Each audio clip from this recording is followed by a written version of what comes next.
So the title of today's video is Why I'm No Longer Aligned with My Guides and Angels. And I want to start off this video by first saying I worked with my guides and angels for a good 10 years. So much of that time, especially in the earlier years of working with them, it was super helpful. They were always leading me to my truth and what I needed to know and who I needed to be in those moments. It was really fun. It was playful.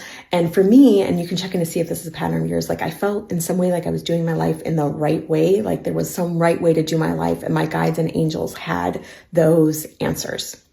And so it was about a year ago for me when something became deeply off. And so much of the time, we hear coaches and intuitive teachers saying, when something's off with your guides and angels, maybe like something dark was in there, or maybe you weren't reading it right.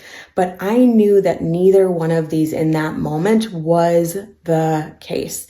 And I knew I was being guided to something more. Now, I don't know that I knew that in that moment, but I knew it was time, like that I needed to shut this relationship off. And that came, let me say, after some significant resistance, right? Some significant trying to change it, trying to work with them in a better way, trying to see what I could do to fix our relationship. But I finally closed the door, and I let them go. I fired them all. And I said, we're done. This is complete. And when I initially did that, I felt scared, right? I felt like, oh my God, I'm going to be asking these questions. Who am I going to talk to? I've been talking to my guides every day for much of the time, right? I'm like, who am I going to talk to? And so I was scared I was going to just be lost and there was going to be nothing that was going to be there. And it was soon after, not too long after, when I was still asking the questions. I was still trying to keep this dialogue open.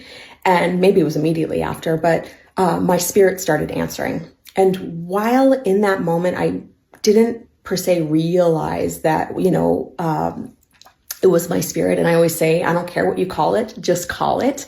But I didn't realize it was my spirit, but something started answering, right? Something started to show up for me. And when I realized it was my spirit, when I really looked at that, I was like, okay, yes, my guides and angels, they were reflections of my truth. They were here to guide me towards my truth, but they were outside of me. And my spirit is within me, right? My spirit is my deepest source. I'm no longer sourcing outside of myself for the answers. And that felt really real. And that felt really, really true for me. But I am not here to tell you what my deepest truth is. I am here to guide you to yours. So in this moment, I want you to check in with yourself and check in on what I shared and ask yourself, what is true for me? Thank you so much for being here.